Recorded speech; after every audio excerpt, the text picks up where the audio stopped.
સર્વ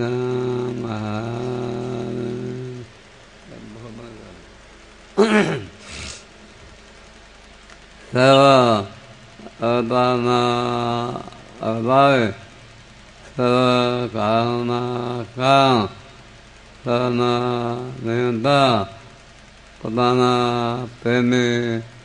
ભક્તોના શુભ મનોપૂર્ણ કરનારા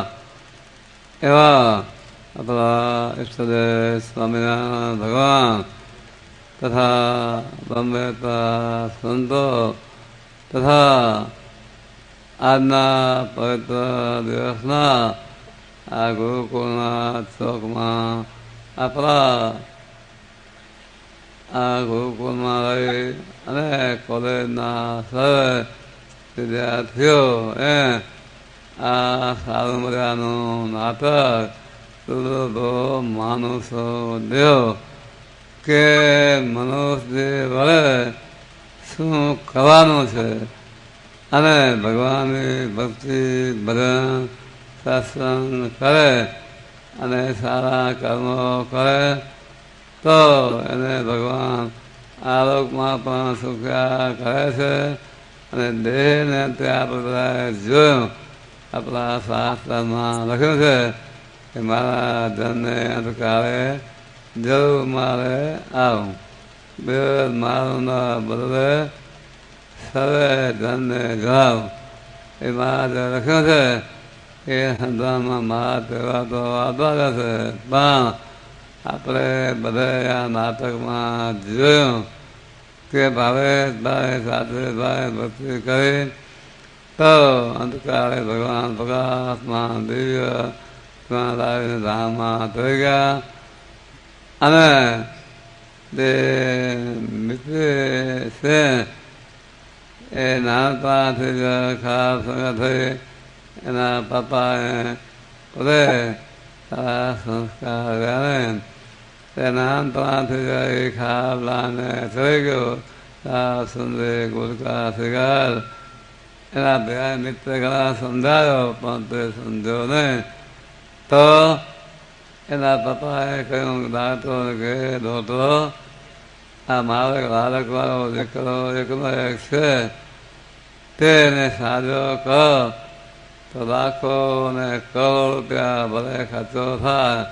અમેરિકા ઇંગ્લેન્ડ જાપાનમાંથી પણ તમે મગાવો આ પોતાને સાજો કરો પણ હવે એ નાનપણથી જે ખરાબ લાને ચડી ગયો એટલે દારૂ પીધો ત્યારે આ દારૂ તો કહેવાનું એવું છે સાહિત્યમાં એવો શબ્દ ભણવામાં આવે હું ભણ્યો છે ભણનાર લોકો વાતો કરતા હોય કે જે આ દારૂ પીએ ને દેવો ખલાસ થઈ જાય છે બે ચાર એવા દાખલા જોયેલા અને આ તો આપણે આ મિત્રેશનું પ્રદર્શન કે દારૂ પીધો એટલે એનો દેવો ખલાસ થઈ ગયો અને આ ગુટકા ખાધા સિગારેટ એવા ગયા તો એને કેન્સર થયું મેં પણ એક 25 વર્ષ પહેલાં આ મિત્રેશના પપ્પા જોજ અબ્દોપુરીમાં હતો 50 કરોડ બંગલો હતો પણ એને આ સિગારેટ 5-7 પાકીટ પી જાય એને ઘણો સમજાયો કે ભાઈ આમાં લાભ નથી પણ એને એમાં મોડો થઈ ગયો એટલે છોડી શક્યો નહીં મેં ઘણું કહ્યું કે ભાઈ તું મૂકી દે તો નહીં તો તારમાં ઘણું કપાશે મૂકી જાય પણ એને એમાં મોડો થઈ ગયો એટલે છોડી શક્યો નહીં 2-3 વર્ષે કેન્સર થયું તારા પપ્પા કહે સામે તમે આને દયા કરો મેં કહે ભાઈ શું દયા કરો મેં ઘણે એને સમજાયો હતો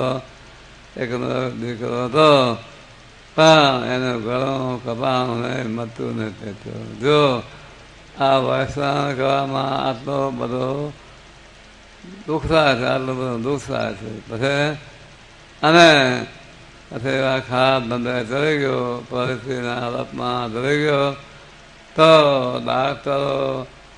અને સરકાર પણ ઘણી બધી કાળજી રાખીને ભલામણ કરે છે પણ જગતના જીવો ખાવાને ચડી જાય છે તો એને એ જ થાય છે. મેં પણ ઘણા 5-10 ભક્તો હરિભક્તો નહીં પણ ઘણા માણસોને ભલામણ કરી કે ભાઈઓ આ ખરાબ ધંધો કરજો નહીં, તો ખરાબ ધંધો થશે તો દુઃખી થશો.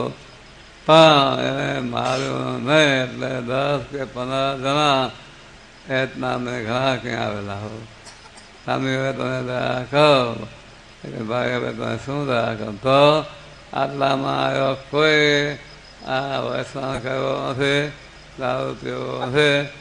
અને ખરાબ પરિસ્થિતિના સંગ કર્યા પણ કોઈ નથી. પણ હવે આપણે જ્યારે કોઈ થઈ ગયો હોય તો મેં પેલા વાત કહી હતી કે શક્તિ મારા એકતાના આદિક દાન પણ કરે તો માફ કરશે અને પાણી પધરાવીને સાધ્યું છે. તો કોઈ એવી ચિંતા રાખવાની જરૂર નથી. ભગવાન એને કોઈને ન કરે. તો આમાં કહેવાનું એટલું એટલો કે આ પાપ કર્મ કરે તો આવા રોગ થઈ જાય છે. તો આ બધા આપણા ગુરુકુળના બે હરીને આ કોલેજનો અભ્યાસ કરે છે. કોઈ સીએનો, ડૉક્ટરનો, કોઈ ઇન્જિનિયરનો એવો બધા આપણા ગુરુકુળમાં આવીને અભ્યાસ કરે છે. અને સાથે સાથે આવા સારા સંસ્કારો પણ એ પણ સારા સંસ્કારો લે છે. અને આપણા સૌને આવું સારા મજાનું દૂધો માણસો દેવો નાટક બનાવ્યું. તો દરેક જેના પાત્ર હતા એવા પાત્રમાં પોતે સારા મજાના પાત્ર થયેલા. જેમ આ સરકાર પૈસા લે એટલે પૈસા લે કોમર્સને લે તેમજ આ દરેક વિદ્યાર્થીઓએ આપણો સુધરો નાટક એમાં સારા માર્કમાં પાસ થયેલા. દરેકને અભિનંદન અને શુભેચ્છાને પાત્ર છે. તેમજ આપણા અક્ષરધામ તોર્યા ગુરુકુળમાં આપણા આ પિતૃના સર્વે યજમાનો તેમજ ધર્મજનો એમાં આમંત્રણો આ 6 દિવસ સુધી કેટલી બધી